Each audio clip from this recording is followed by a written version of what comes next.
Jadi sebenarnya kita itu tim penilai kinerja keuangan PUPR itu merupakan satu kegiatannya itu legal formal yang untuk khusus data-data keuangan dan data-data yang mendukung suatu proses mulai dari APBD, perda APBD sampai dengan realisasi anggaran terbayar.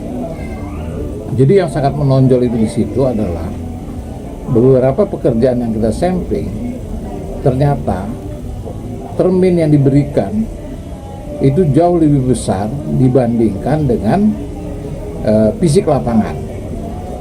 Jadi, sehingga terjadilah namanya fiktif. Fiktif ada suatu kegiatan yang sebenarnya kegiatan itu belum ada, tapi sudah dibayar. Nah, ini dilakukan oleh pengguna anggaran dalam hal kepala PU, ya kan? Nah, menerbitkan namanya SPM. Surat perintah membayar inilah yang didukung oleh SKTM, surat keterangan tanggung jawab mutlak, bahwa betul-betul apabila itu tidak benar atau fiktif, yang bersangkutan harus bisa mempertanggungjawabkan dengan sanksi. Jadi sebenarnya tadi pembuktian itu adalah hasil pemeriksaan laporan kami yang kita lihat selama diperintah gubernur untuk memeriksa kinerja keuangannya. Jadi rendahnya realisasi penyerapan anggaran itu berdampak juga kepada percepatan pembangunan. Ya, kalau kita lihat kan Pak Gubernur ini mempunyai waktu sebenarnya 5 tahun, 2021 sampai 2026. Tapi dengan adanya keputusan pilkada serentak, itu jadi Pak Gubernur ini dengan wakil dia cuma 3,5 tahun masa kerjanya. Nah, 3,5 tahun mulai dari tahun 2021 sampai Maret 2022 itu kasusnya COVID. Jadi dana-dana refocusing itu di COVID semua. Jadi sejak tahun 2022 April ke atas inilah proses pembangunan. Jadi pada waktu proses pembangunan itu membutuhkan kecepatan. Tapi dilakukan. Ya. Nah, ternyata di sini memang kepala dinas PU ini lambat dalam hal ini. Contoh gedung sekretariat benar-benar sudah selesai, ya kan? Nah, karena apa? Karena anggaran yang di TAPD memberikan, misalnya 100 miliar itu dipotong sampai 74. Jadi pemotongan-pemotongan itu yang tidak ada alasan, saya kapan bisa selesai. Nah, sedangkan waktu Pak Gubernur ini sudah dekat, makanya diambillah diskresi kemarin. Jadi tim independen inilah yang memberi rekomendasi kepada Pak Gubernur untuk mengambil suatu tindakan yang mempunyai dasar-dasar fakta dengan yang bukti-bukti yang aktual, yang bukan yang formal, legal formalnya. Karena ini sudah terjadi yang namanya kerugian negara, potensi kerugian negara cukup besar. Bang, kembali ke dugaan pelanggaran tadi itu, selain ada berapa kegiatan itu yang diduga fiktif, yang dibayar melebihi progres ya? Jadi hasil penelitian kita kemarin, karena waktunya terbatas, kita ambil sampling saja. Yang pertama adalah gedung sekretariat. Kan, gedung sekretariat. Pada waktu kita periksa namanya air condition atau apa itu belum ada. Itu juga 14 miliar yang sudah dinyatakan di MC bisa dibayar. Tapi diadakan di belakangan. Tapi diadakan di belakangan. Bukan diadakan atau di belakang. Memang nggak ada. Pada waktu kita periksa tanggal 20 Februari, laporan kita tanggal 20 Februari nggak ada. Nah, sampai tanggal 5 Mei pun kemarin cut off masih 8 miliar. Berarti ada suatu hal yang sebenarnya tidak boleh terjadi, ya kan? Nah, begitu kontrak-kontrak yang seharusnya itu harus selesai, itu adendumnya sampai 6 kali, adendum.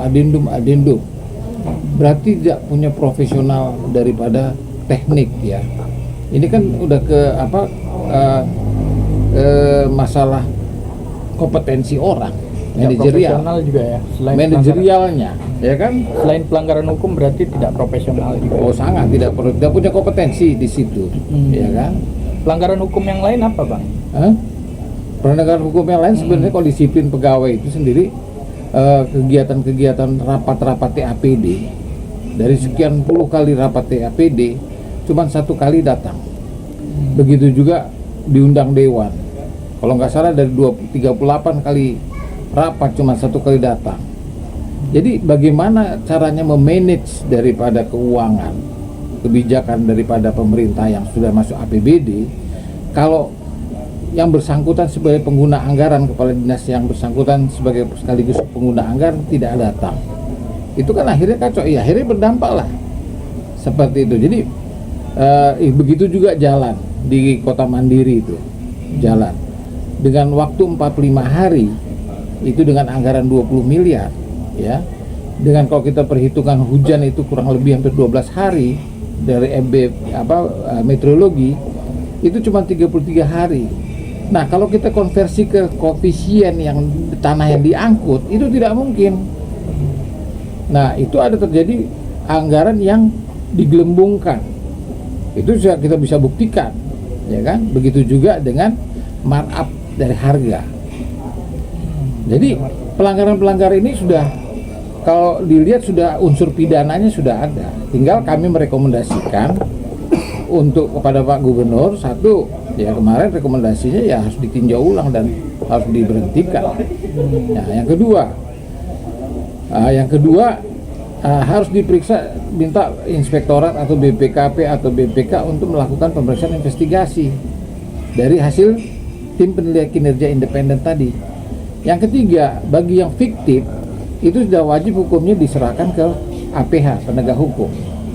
Sebelum bicara tindak lanjutnya, Bang, kemarin bagaimana memastikan ke Pak Gubernur bahwa temuan-temuan tim penilai ini sudah cukup nih untuk melakukan tindakan diskresi pemberhentian gitu?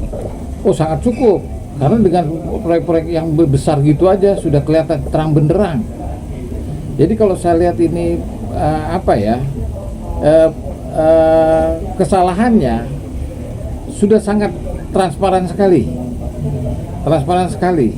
Kita lihat daripada bukti-bukti MC dengan realisasi lapangan itu tidak ketemu. Misalnya ada gedung badan BPSDM, ya kan? BPSDM yang hancur sekali itu kan, tapi udah 100% pembayarannya. Iya, dengan kalau dengan alasan bahwa ini masa pemeliharaan, nggak bisa. Nggak bisa, masa pemeliharaan tuh barangnya sudah bagus. Kalau ini memang belum selesai. Iya, kalau ini memang rusak semua. Jadi kerjanya asal-asalan. Jadi sebenarnya kalau kita mau berkata jujur saja, dengan 3-4 sampling kita sudah mewakili yang lain. Ya kan, sudah mewakili yang lain. Jadi yang namanya misalnya tadi jalan di Kota Mandiri itu kan unit price. Unit price kan berapa jumlah truk yang masuk, berapa harga tanah yang diberikan. Nah, sampai terakhir kita juga nggak bisa dapat data. Kita masuk datang sana baru pertama kali aja disebar tuh, baru kita kasih surat kepada kepala dinas. Sudah disebar-sebar di online. Itu kan etikanya itu nggak ada, nggak punya etika saya lihat. Nah, dari 3 rekomendasi itu, Bang, yang pertama tadi pemberhentian yang sudah pasti ditindaklanjuti kan, ditindaklanjuti kan, makanya ada betul. Nah, yang kedua tadi meminta inspektorat melakukan audit investigasi lebih lanjut gitu, berdasarkan kita punya temuan. Itu tindak gimana? Sudah berjalan? Jadi sebenarnya tinggal mencari ini aja, berbuat berita-berita acara aja, tinggal itu. Karena kami penilaian kinerja kan tidak sampai ke sana. Kami mengkaitkan antara data-data formal dengan data-data keuangan dengan fisik lapangan. Nah, ini tinggal dikit lagi. Kalau saya lihat penilaian kinerja itu kalau dihitung-hitung udah 65-70% selesai.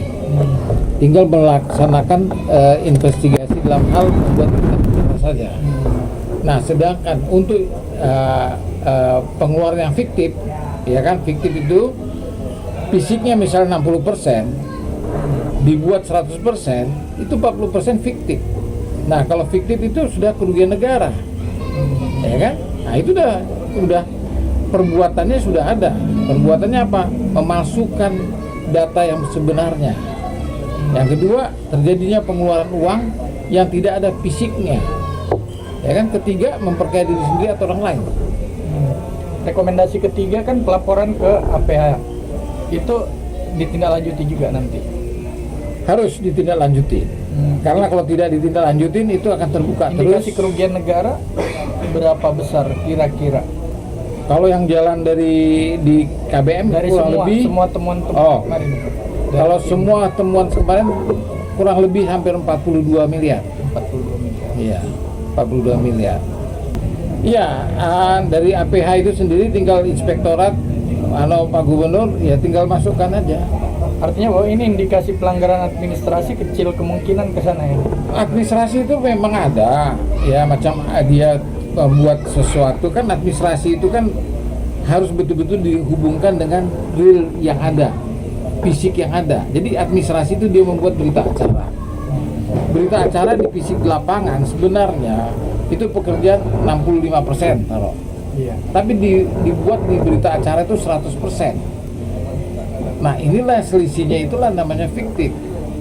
Tapi ada juga markup. Markup contohnya gini, kami sudah ngambil per rate truck. Itu per rate truck itu 70-80 ribu untuk satu rate 2,5 sampai 3 kubik. Tapi kalau satu kubiknya sudah mendekati hampir 200 ribu. Ya itu kan, itu selisihnya dihitung, ya kan?